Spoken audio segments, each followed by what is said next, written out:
அந்த வரலாற்றுக்கு பிறகு இன்றைக்கு பணம் கொடுத்து மக்களை திரட்டக்கூடிய கட்சிகள் இருக்கின்றது. கொள்கை ரீதியான மக்களை திரட்டக்கூடிய கட்சிகள் இருக்கின்றது. அந்த வகையில் நம் கொள்கை சார்ந்து மக்களுக்காக தினந்தோறும் வீதியில் இறங்கி போராடி கொண்டிருக்கிற ஒரு கம்யூனிஸ்டாக நாங்கள் கூட்டத்தை அதிகம் காட்ட முடியாது. ஏன் என்று சொன்னால் எங்களிடம் பணம் அல்ல. பொய்யை சொல்லி மக்களை அழைத்து வரதுக்கு அப்படிப்பட்ட ஒரு நிலையும் இல்லை. எனவே இது ஒரு துவக்க நிகழ்ச்சியாக கூட இருக்கட்டும். அந்த துவக்க நிகழ்ச்சியை ஒரு சிறிதளவு உறுப்பினர்களாக கொண்டு, அதுவும் மாநில பொறுப்பாளர்களை கொண்டு இந்த நிகழ்ச்சியை செய்ய வேண்டும் என்று நான் தோழர்களுக்கு உத்தரவிட்டிருந்தேன்.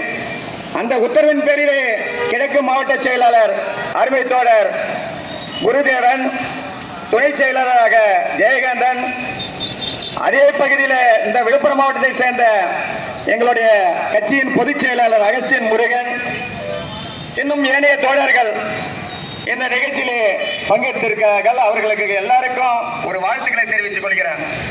எப்பவுமே ஒரு விஷயத்தை தெரிஞ்சுங்க, முதல் துவக்கம் வந்து சுணக்கத்தோடு இல்லாத சுறுசுறுப்போடு இருங்கள்.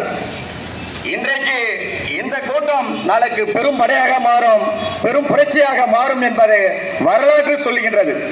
ஏனென்று சொன்னால் இன்றைக்கு ஒரு கம்யூனிஸ்ட் தோழர்களும் ஒரு தோழர்கள் நின்று ஒரு இடத்தில் என்ன நடக்கிறது என்று அவன் குரல் கொடுப்பான். மற்றவங்க எல்லாம் பார்த்து நிற்பாங்க. இன்னைக்கு எத்தனை கட்சி இருக்கும், ஆனா ஒரு இடத்துல குரல் கொடுத்து அந்த குரல் எதிரொலிக்கிறது என்றால் அவன் கம்யூனிஸ்ட் சித்தாந்தமா தான் இருக்குமே தவிர அவன் கம்யூனிசத்தை பின்பற்றாதவனா இருக்க முடியாது.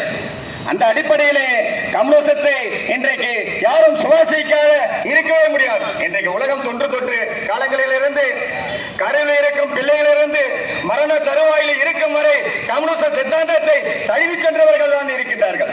அந்த அடிப்படையிலே இன்றைக்கு கம்யூனிச சித்தாந்தம் ஏன் பின்னோக்கி சென்று கொண்டிருக்கிறது?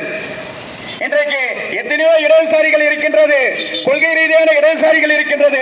புதிதாக ஒரு கட்சி தேவையா? அப்படி என்ற ஒரு நிலைப்பாடுகள் எல்லோருக்கும் தோணும்.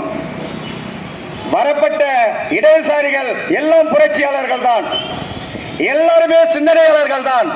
காலப்போக்கிலே கொள்கை அடிப்படையிலே அங்கங்கு போயிட்டு ஸ்தம்பித்து விட்டார்கள். அப்படி ஸ்தம்பித்த ஒரு எதிரொலியாக அதிலிருந்து வரப்பட்டவன் தான் நான்.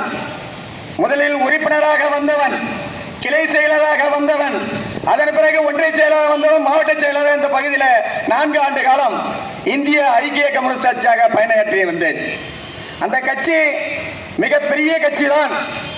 அந்த கட்சியுடைய வரலாறு தாப்பாண்டியன் அதற்கு மாநில செயலாளர். கல்யாண சுந்தரம், திருச்சி கல்யாண சுந்தரம் எல்லாருக்குமே தெரியும்.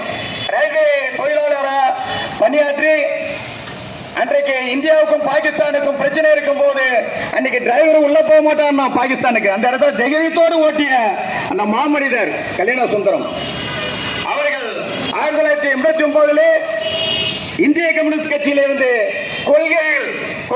கொள்கைக்குள் ஒரு இடர்பாடுகள், இன்றைக்கு இடதுசாரிகள் பிரிஞ்சதுக்கு காரணம் என்னன்னா, கட்சியுடைய நோக்கத்தை நோக்கி வந்த தோழர்கள் பல இடங்களிலே அந்த நோக்கம் இல்லை என்று சிதறிவிட்டார்கள். அந்த சிதறியதுதான்